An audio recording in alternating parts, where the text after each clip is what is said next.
सियावर राम जय जय राम, मेरे प्रभु राम जय जय राम। जय मंगल भवनीय मंगल हारी, द्रवहु सो दशरथ अजिर बिहारी। दीन दयाल विरुद्ध संहारी, हरहु नाथ मम संकट भार। मैं ईशु हरवानी तुलसी की माला गंगा दर्शन से रोज आपको गंगा दर्शन लाइव दिखाता हूँ, वह पंचांग बताता हूँ। आज का शुभ पंचांग वैशाख मासे कृष्ण पक्षे अष्टमी बुधवार, विक्रम संवत 2081 तद अनुसार 1 मई 2024। आज अष्टमी प्रातः 4 बजे तक की है, तत्पश्चात नवमी सप्तमी तिथि का क्षय हुआ। आज का विशेष दिन अंतर्राष्ट्रीय श्रमिक दिवस, काला अष्टमी, मासिक कृष्ण जन्माष्टमी। आज पंचक भी शुरू हो गए। सियावर राम जय जय राम, मेरे प्रभु राम जय जय राम। कल हमने राम जी का वैराग्य कथा का विश्राम दिया था। अब चलते हैं उससे आगे।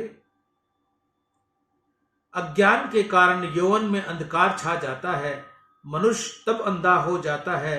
भगवान सदाशिव सर्वशक्तिमान है, महासमर्थ हैं, फिर भी इस अज्ञान रूपी अंधेरे से डरते हैं। इसलिए ज्ञान रूपी चंद्रमा को उन्होंने धारण किया है। यौवन के मोह में दुराचार करता है, भ्रांति उत्पन्न करवाता है, बुद्धि को भ्रमाता है, स्त्री को पुरुष का और पुरुष को स्त्री का वियोग असहन बन जाता है। विरह में वह बहुत दुखी हो जाता है। पवित्र बुद्धि भी यौवन में अपवित्र हो जाती है, अशुद्ध हो जाती है। चित्त की वृत्तियां अत्यंत प्रलभ बन जाती हैं। यौवन आदि व्याधि का घर है। यौवन मनुष्य को अमर्यादा बनाता है। धर्म की मर्यादा को वह गिनता नहीं, परंतु प्रयत्नों से संग्रह किए हुए सद्गुण टल जाते हैं और अनेक दोष जागृत हो जाते हैं। यौवन मनोरथों को बढ़ाता है, राग देश को बढ़ाता है, संताप बढ़ाता है, अशांति बढ़ाता है, मन को पागल बनाता है। ऐसी युवावस्था से जो प्रसन्न होता है वह बुद्धिविहीन है, पशु समान है। देह के सुख में जो लवलीन रहता है वह पशु की अपेक्षा है, अरे कीड़े की अपेक्षा भी कनिष्ठ है। मनुष्य अज्ञान और अभिमान से यौवन में आसक्त होता है और पीछे पछताता है। कोई भाग्यशाली जीव ही यौवन के विनय विवेक रख सकता है, सद्गुण टिका सकता है, सत्संग कर सकता है और प्रभु की भक्ति में चित्त जोड़ सकता है। पुरुष स्त्री शरीर में, स्त्री पुरुष शरीर में लुभाते हैं। अरे स्त्री पुरुष में क्या सुंदर है, यह तो मांस मज्जा की एक पुतली है, नाड़ी और हड्डियों का पिंजर है, ऊपर से चमड़ी मंड दी गई है। चमड़ी अलग करने में आए तो शरीर को देखने की भी इच्छा होती नहीं। वह बाहर से केश से और अंदर रुधिर से भरी हुई है, मोह के कारण रमणीय लगती है। चमड़ी, मांस और रुधिर और पानी पृथक करके स्त्री के नेत्रों को देखो तो इसमें क्या रमणीय है पदार्थ है। मार्ग में हड्डी का टुकड़ा पड़ा हो तो उससे बचकर चलते हो। फिर इस देह से जो हड्डियों से ही बना हुआ है मनुष्य प्रेम करता है। स्त्री देह विकारों में भरी हुई है। वह पुरुष की बुद्धि में अत्यंत मोह उपजाती है, उसको परवश करती है, सन्मार्ग से दूर हटाती है और अंत में नरक में धकेल देती है। कांता विशलता के समान है, विषय की पोटली है, अनेक दुखों को जन्म देने वाली है। स्त्री पुरुष को बंधन देने वाली है, कामदेव द्वारा फैलाया हुआ ये जाल है। कामदेव सुंदर स्त्रियों द्वारा कोमल मन को मत डालता है। कामनी के पीछे काल होता ही है। स्त्री शरीर पुरुष को रोग, घबराहट और मृत्यु की ओर घसीट ले जाती है। स्थूल बुद्धि वाले पुरुष जो प्रियाओं को बहुत लड़ाते हैं वे ही शमशान में सूखते हैं। उनके सुंदर देह को सियार और कुत्ते चूमते हैं, वह सियार और कुत्तों का भोजन बनते हैं। उनके सुंदर केश कलाप शमशान के वृक्षों के ऊपर भूरे रंग के चमड़े के बालों की तरह लटकते रहते हैं। ऊंट के अंगों का वन में जो संस्कार होता है वह कामनी के अंगों का भी होता है। इतना होते हुए भी बुद्धिमान पुरुष उसके पीछे क्यों दौड़ता है? भोग भोगने की वासना में उसकी बुद्धि भी मलिन हो जाती है। केवल भोग ऊपर ऊपर से ही सुंदर लगते हैं, वह सुंदर का आभास करवाते हैं, परंतु देते हैं दुख ही। भोग के त्याग से ही शांति मिलती है। स्त्री का त्याग करने से जगत का त्याग होता है और जगत के त्याग से सुख प्राप्त होता है। इसलिए मुझे भोगों की आसक्ति नहीं रही, मुझे तो परम आनंद की प्राप्ति करनी है। बाल्यावस्था की कीड़ा आदि की अभिलाषा पूरी हो उससे पहले ही यौवन उसको निगल जाता है। यौवन में भोगने की अभिलाषा होती है, परंतु मनुष्य भोगे या न भोगे तब तक तो उसकी वृद्ध अवस्था उसके यौवन को निगल जाती है। वृद्ध अवस्था बहुत भोड़ी है, वह देह के अंगों को शिथिल और जंजरित करती है, रूप को बिगाड़ डालती है और अंत में उसका नाश कर देती है। वृद्ध अवस्था में अशांति आती है, लाचारी आती है, शोक व्यापता है, बुद्धि चली जाती है, चिंता बढ़ती है, भय बढ़ता है, तृष्णा बढ़ जाती है। बुढ़ापे में मन और जीभ जवान बनती है। मन जवानी के भोगे हुए सुखों का बारंबार चिंतन करता है। जीवा बहुत हैरान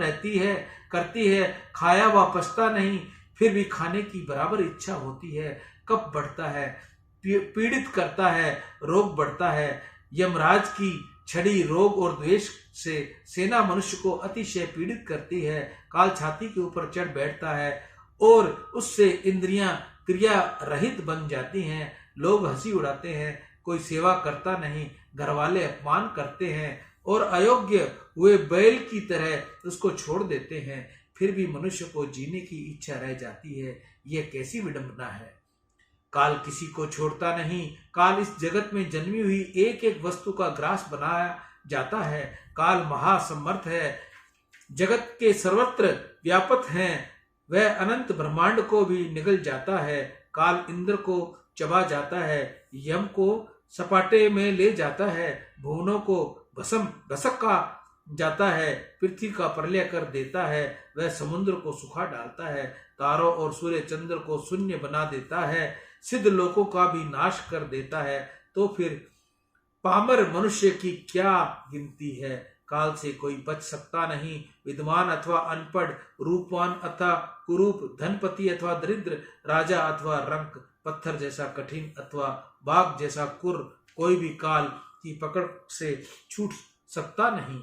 काल जिसका नाश न कर सके, ऐसे इस जगत में एक भी पदार्थ नहीं। काल बहुत कुर है, यह किसी के साथ भी प्रेम करता नहीं। काल का असत नहीं, उदय नहीं। जिस प्रकार बालक दो गेंद उछालता अपने आंगन में खेलता है, उसी प्रकार काल भी अपनी लीला से सूर्य तथा चंद्र के आकाश में उछलता कूद करता उछल कर खेलता है। काल बहुत प्रबल है, वह अपना पेट भरने में ही तत्पर है। काल सबको विपत्तियों में डालता है। मृत्यु अत्यंत कठिन है, आयु अत्यंत थोड़ी है, क्षण भंगुर है। मनुष्य इंद्रियों में फंसा हुआ है। इंद्रियां शत्रु का काम करती हैं। इंद्रियां भोग मांगती हैं, भोग रोग लाता है और फिर मृत्यु लाता है। चित्त अहंकार में फंसा हुआ है। अहंकार स्वरूप को दूषित करता है, आत्म स्वरूप को भूल जाता है। मन के साथ दत्रुप होकर स्वयं ही अपने को दुखी करता है। सत्य को भूल जाता है। असत्य, अज्ञान, मोह बढ़ने से निरंतर तुच्छ विषय में प्रीति रहती है, प्रीति के आसक्त हो जाती है। आसक्ति पाप करवाती है, फिर भी यह घटमाला प्रारंभ हो जाती है। विषयों में वह मोह प्राप्त करता है। इस प्रकार जगत में अनेक योनियों में भटके हुए जीवों की आयु भोग भोगने में और पाप करने में बीतती जाती है। तब फिर संसार नाम के इस पदार्थ में मेरे जैसे का क्या विश्वास रहे। जगत में श्रेष्ठ गिनी जाने वाली मनुष्य योनि में भी जीवन कैसा है? भर्तहरि ने कहा, मनुष्य का जीवन आज तो पूरा 100 वर्ष का भी नहीं, ऐसे अल्प जीवन का आधा भाग नींद में बीत जाता है। बाकी बचा आधा भाग अर्थात चौथाई भाग बाल्यावस्था में और वृद्ध अवस्था में व्यतीत हो जाता है। इन अवस्थाओं में पुरुष को परतंत्र जीवन जीना पड़ता है। छोटी छोटी अवस्थाओं के लिए भी दूसरों पर आश्रित रहना पड़ता है। अब जो चौथे भाग की आयु शेष रही है वह वियोग के दुख में, रोग में है, चिंताओं में, संताप में बीत जाती है। बाकी के समय में उसको उदर निर्वाह के लिए परिश्रम करना पड़ता है। मनुष्य को सत्कर्म करने के लिए कोई समय रहता ही नहीं। जीवन तो समुद्र में पानी का बुदबुदा जैसा है, बिजली जैसा क्षणिक है, काल का निरंतर व्यय है। ऐसे जीवन सुख कहाँ से प्राप्त हो सकता है? जीवन में सुख की आशा व्यर्थ है।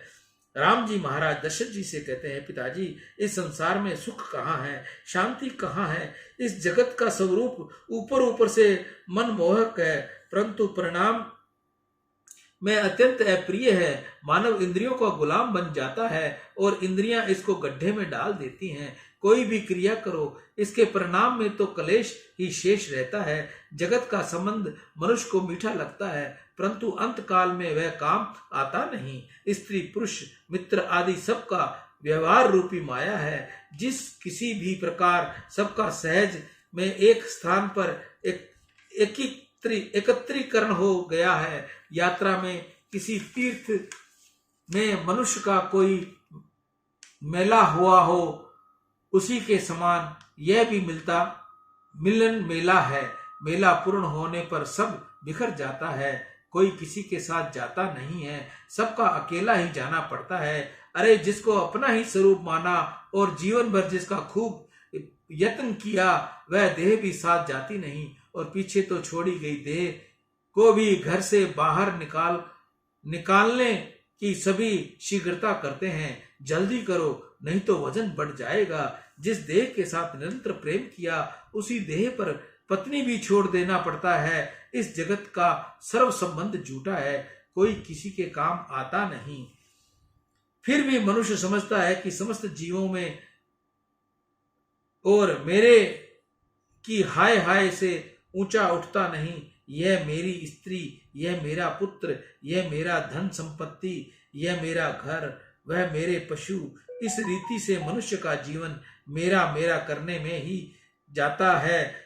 संस्कृत में मेरे को मैं कहते हैं। मनुष्य का जीवन बकरे की तरह मैं करने से ही बीतता है। सियावर राम जय जय राम, मेरे प्रभु राम जय जय राम। जय मंगल भवन अमंगल हारी, द्रवहु सो दशरथ अजिर बिहारी। दीन दयाल विरुद्ध संहारी, हरहु नाथ मम संकट भारी। तत्वार्थ रामायण का राम जी का वैराग्य, इसको एक बार हम यहीं विश्राम देंगे। कल इसकी कथा राम जी का वैराग्य का हम बाकी का आपको बताएंगे। मैं ईशु हरवानी तुलसी की माला गंगा दर्शन से रोज आपको गंगा दर्शन लाइव दिखाता हूं, पंचांग बताता हूं। जिस माता बहन भाई को शुद्ध तुलसी की माला चाहिए तो वह हमसे ऑनलाइन संपर्क करके सेवा शुल्क देकर प्राप्त कर सकता है। जिस माता बहन ने मेरा चैनल गंगा दर्शन ईशु जीडीआई को सब्सक्राइब न किया हो, कृपया वह सब्सक्राइब करें और वह बेल आइकन दबाएं। सबसे पहले गंगा दर्शन पाएं, उसके बाद में रामायण सुने। सियावर राम जय जय राम, मेरे प्रभु राम जय जय राम। ईशु हरवानी, हनुमानगढ़ टाउन, राजस्थान। मेरा 9460643497 का मोबाइल नंबर खराब है, जिस पर कृपया मैसेज न करें। जिसको भी बात करनी हो 8561043497 पर ही संपर्क करें, व्हाट्सएप करें, बात करें। राम।